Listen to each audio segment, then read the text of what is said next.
Salve, salve! Seja bem-vindo de volta para mais uma aula do professor Rafa. Que bom que você voltou, porque hoje a gente vai dar continuidade àquele assunto de botânica, onde a gente está fazendo uma grande introdução sobre as algas, tá? E aí já fizemos um bate-papo introdutório sobre as algas, e agora a gente vai brincar um pouco mais sobre como as algas fazem amor. Rafa, ai que lindo que a gente vai aprender como as algas namoram.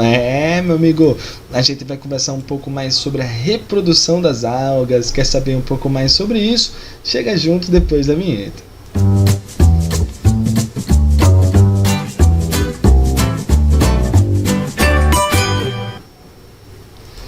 Maravilha, meus tchutchucos! Então, conversando um pouco mais agora sobre a reprodução das algas. Na aula passada a gente fez apenas uma introdução sobre isso.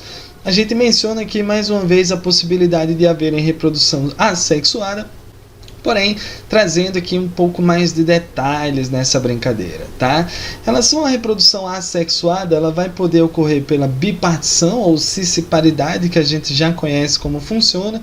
Uma célula se divide e dá origem a duas novas células tchutchuquinhas idênticas à célula pré-existente. Agora, moçada, uma coisa que você não sabia é que esse fenômeno ele acontece somente nas algas unicelulares. Nas algas multicelulares, a fragmentação ou regeneração também é uma possibilidade, quando você tem, por exemplo, lesões provocadas por agentes externos, e cada um desses fragmentos acabam formando um novo organismo à medida que esses fragmentos se regeneram, tá? Além disso, existe também uma forma de esporulação por mitose. Lembra dos esporos, que são aquelas células reprodutivas que germinam e formam novos indivíduos? Então, moçada, nas algas rola também essa esporulação assexuada, onde os esporos eles são produzidos por mitose, que não gera variabilidade genética. Por isso que é classificado como um tipo de reprodução assexuada, tá? Então, nessa imagem que a gente consegue ver uma alga multicelular do gênero Holotrix, e você vê nesse ambiente aqui, ó, nessa altura aqui, nesse grupo de células, a gente tem a formação dos esporos. Perceba você, moçada, que essas células estão sendo produzidas por mitose. Esses esporos, eles são produzidos, né, são liberados, e como eles são esporos flagelados, a gente vai chamar eles de zoósporos. Cada zoósporo desse, moçada, vai encontrar um ambiente gostosinho para se desenvolver, vai se instalar naquele ambiente e vai fazer mitose, mitose, mitose, mitose, mitose, até formar um indivíduo adulto. Perceba você que o único tipo de divisão que ocorreu durante esse processo foi a mitose. Mitose para formar os esporos e mitose para o esporo germinar e formar um indivíduo adulto. Então não há variabilidade genética, não há mistura de DNA entre indivíduos diferentes. Resultado, moçada, esse aqui vai ser representado, portanto, como um mecanismo de reprodução assexuada, tá? Agora, em relação à reprodução sexuada, tem um monte de coisa legal aqui para a gente comentar. E entre os mecanismos de reprodução sexuada, nós temos a fecundação, que é um clássico, né? Onde você vai ter a fusão entre as células sexuais, ou seja, os gametas. Existem alguns tipos de fecundação que ocorrem nas algas. As algas são organismos bastante diversos no quesito reprodução. O primeiro tipo de fecundação que a gente encontra é a isogamia. Iso é igual, gamia é gameta. Então, isogamia, os gametas são iguais, né? O gameta masculino é igual ao feminino. Ambos são pequenos e ambos são móveis, que se unem e formam um zigoto. Essa união se chama fecundação, mais especificamente uma fecundação do tipo isogâmica, né? Número 2, ou letra B, anisogamia, né? An, como prefixo, ele representa uma negação, né? Então, anisogamia, o não igual, né? Seria o diferente no caso. Gametas não iguais, gametas diferentes, ou até mesmo heterogamia, é uma situação em que o gameta masculino é menor e o feminino é maior. Então isso aqui já entra num clássico da natureza, né? O gameta feminino grande, armazenando nutrientes, o gameta masculino pequeno, ágil, encontra o feminino, fecunda, forma um zigoto. Né? Agora, ambos móveis, ambos flagelados aí na parada. Por último, tchutchucos, a gente encontra a oogamia, que é talvez um dos mecanismos de fecundação mais comuns na natureza, onde o gameta masculino é menor e móvel, e o gameta feminino é maior e imóvel. Isso facilita demais o encontro entre os dois. Quando o gameta feminino fica parado, só emitindo substâncias quimiotácteis, né, que vão atrair o gameta masculino, e aí no caso do gameta masculino vai flagelado, né, vai ao encontro do gameta feminino, ocorre a fecundação e você tem a formação do little zigotinho, do tchutchuquinho, que vai ser formado a partir desse processo. Perceba que em todas essas situações houve mistura de DNA entre indivíduos diferentes, portanto, caracterizam um fenômeno de reprodução sexuada. Tá? Agora, tem outras estratégias, moçada, de reprodução sexuada também. A segunda, além da fecundação, é a conjugação. Na conjugação você tem fusão entre células que não são sexuais. De repente são células que não têm necessariamente um viés reprodutivo, mas acabam se fundindo dessa maneira, né? Você não tem um gameta propriamente dito, mas são células que podem também participar de eventos reprodutivos. Existem 3 tipos de conjugação, entre elas nós temos a conjugação em indivíduos unicelulares, onde você vai ter a fusão entre células adultas, haploides, formando um zigoto diploide. Então, Rafa, como é que é esse lance de célula adulta, né? Pô, o organismo é unicelular, né? Então a célula é o indivíduo. Então você tem lá 2 indivíduos que acabam se fundindo e essa fusão dá origem a um zigoto diploide que por meiose, esse organismo aqui, ó, moçada, ele vai ser diploide na brincadeira, e aí por meiose ele vai formar novos adultos haploides. Inclusive isso é um ciclo de vida bem característico das algas. A gente vai conversar também melhor sobre ele no futuro, tá? Segundo tipo de conjugação é a conjugação isogâmica em pluricelulares. Como é que vai funcionar aqui essa parada? Bom, basicamente, moçada, nós teremos a formação de uma ponte citoplasmática entre 2 organismos, lembrando que agora a gente está falando de organismos pluricelulares, e em algum momento você vai ter a fusão entre os núcleos haploides desses indivíduos. Então olha que fofinha essa imagem, olha que legal. A gente tem aqui, ó, 2 algas bem tranquilas. Em algum momento elas começam a se aproximar e formar uma ponte citoplasmática, e você teve, no fim das contas, a fusão do material genético, e essa fusão deu origem a um zigoto que vai se desprender da brincadeira, vai fazer mitose loucamente e vai formar os novos indivíduos adultos. Rafa, só teve mitose nesse mecanismo reprodutivo, né? Por que ela é considerada uma reprodução sexuada? Ela é considerada reprodução sexuada por causa disso aqui, ó, tchutchucos. Porque você teve recombinação genética entre as informações genéticas da alga A e da alga B, né? Então é aqui que entra a variabilidade genética da parada, tá? E por último, fofinhos, a famosa anisogamia em pluricelulares, onde você vai ter a formação de uma ponte citoplasmática entre os 2 organismos. Até agora parece tudo igual, porém existe uma alga masculina que transfere o núcleo para uma alga feminina, e aí você vai ter a fusão dos núcleos haploides no organismo feminino. Então, moçada, a gente teria algo parecido com isso aqui, ó, onde a gente tem a formação da ponte citoplasmática, em algum momento eu tenho a transferência do DNA de uma célula para a outra. Perceba que eu não formei aqui uma terceira célula, né? Um zigoto que se desprende logo de cara. O que a gente vai ter é uma espécie de fecundação, vai ser a fusão dos núcleos. Misturou os dois DNAs e aqui sim eu tenho o zigoto, mas perceba que o zigoto foi formado no corpício da mamãe. Esse zigoto diploide, moçada, ele vai acabar fazendo meiose e vai formar um filamento por mitoses.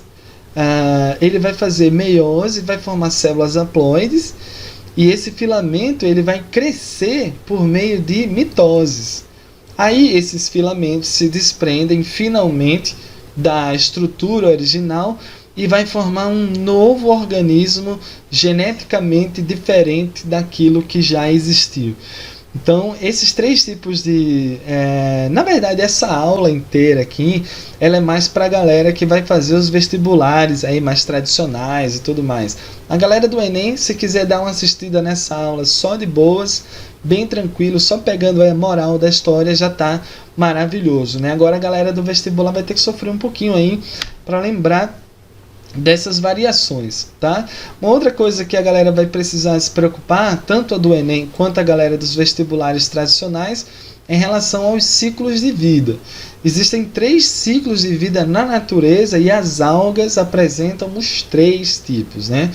Então aqui nós teremos o ciclo haplobionte-aplonte. Quando a gente fala assim, moçada, bionte, a gente está se referindo a um ser vivo.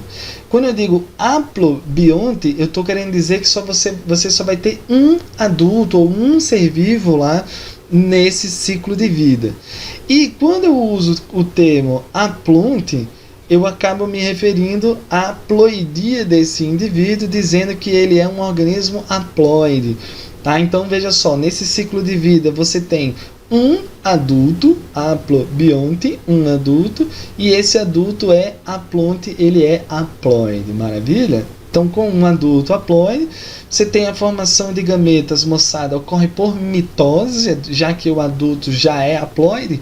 Então, formar o gameta, só uma mitosezinha já resolve, né?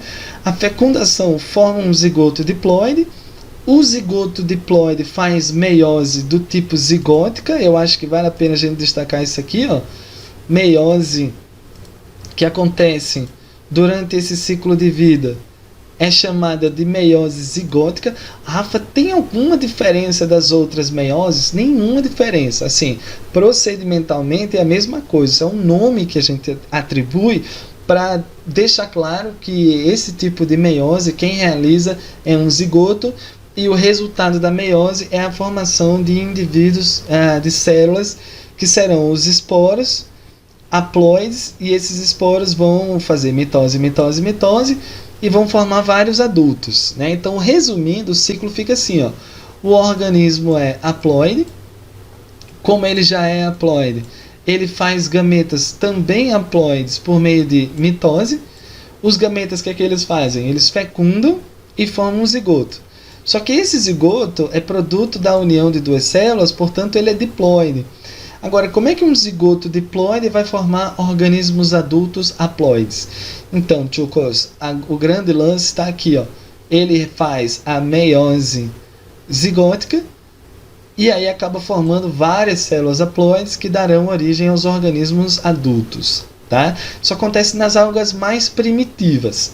Beleza, moçada? Agora, no segundo ciclo de vida, nós teremos aqui o ciclo haplobionte diplonte. Aí vamos lá, ó. Haplobionte significa o quê? Moleque, que só tem um adulto. Maravilhoso. Agora, e diplonte significa dizer que ele é diploide. Então, traduzindo o ciclo haplobionte diplonte, eu tenho um organismo adulto diploide durante o ciclo de vida. Aqui a formação de gametas acontece por meiose, tá? Agora você já tem uma forma diferente da meiose, né? Ela já vai ser considerada meiose gamética, porque como resultado desse processo de divisão celular, a gente tem a formação de gametas. Então aqui os gametas são produzidos por meiose, já que o adulto é diploide, tá? A fecundação, no fim das contas, vai formar um zigoto diploide, e esse zigoto diploide vai formar um novo adulto diploide por meio de mitoses. Então, o ciclo seria esse aqui, ó, um organismo diploide, adulto, 2N, lá tranquilinho, aí já vai fazer meiose, ó, tchuquinhos, fez meiose gamética. Como resultado da meiose, a formação de células haploides, que são os gametas. E esses gametas, o que o gameta na verdade faz da vida, né? O gameta fecunda, né, moçada? E aí no que o gameta fecundou, vai formar um zigoto diploide. Rafa, como é que o zigoto diploide vai formar um adulto diploide? Pô, muito fácil, né? Por meio de mitoses. Tá legal, moçada? Então, veja lá que é uma diferença bem sutil entre os dois ciclos, né? No primeiro ciclo, o adulto é haploide.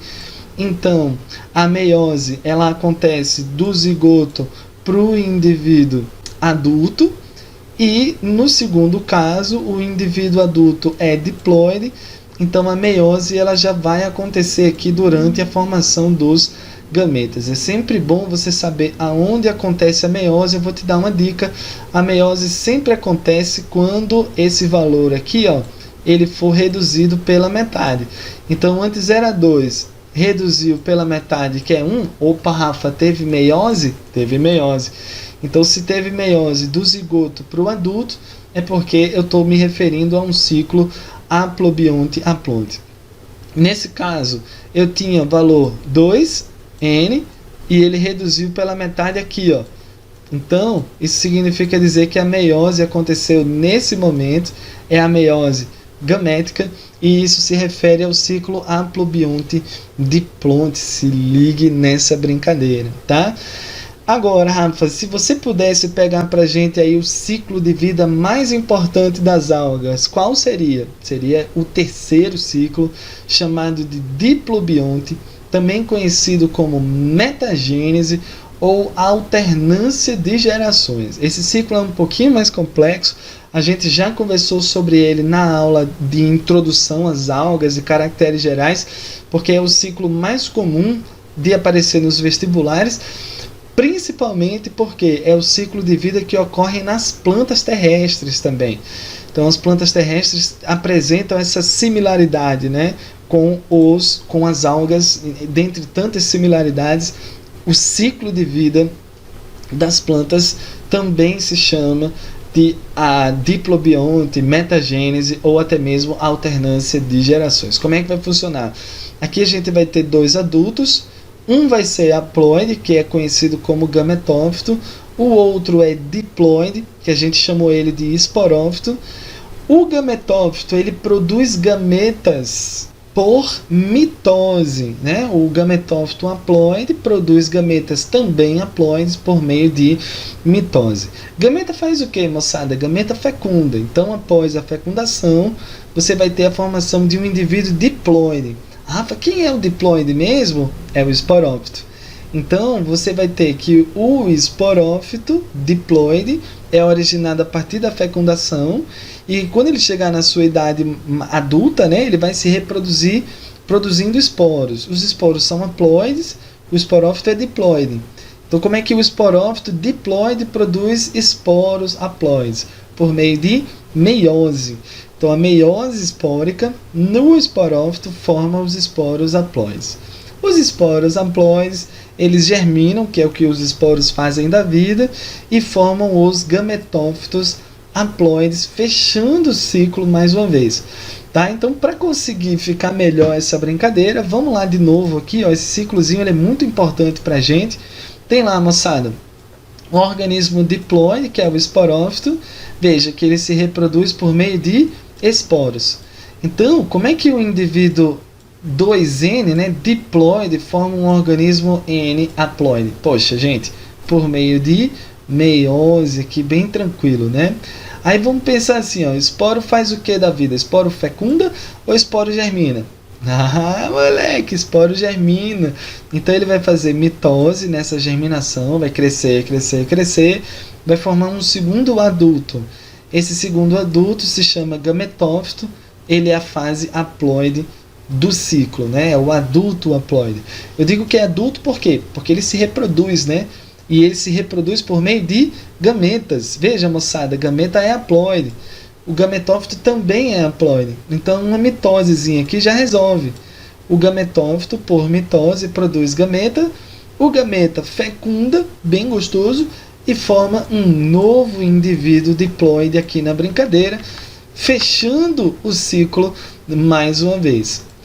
Maravilha, moçada? Então, esse aqui foi o nosso grande aprofundamento aí em relação à reprodução das algas.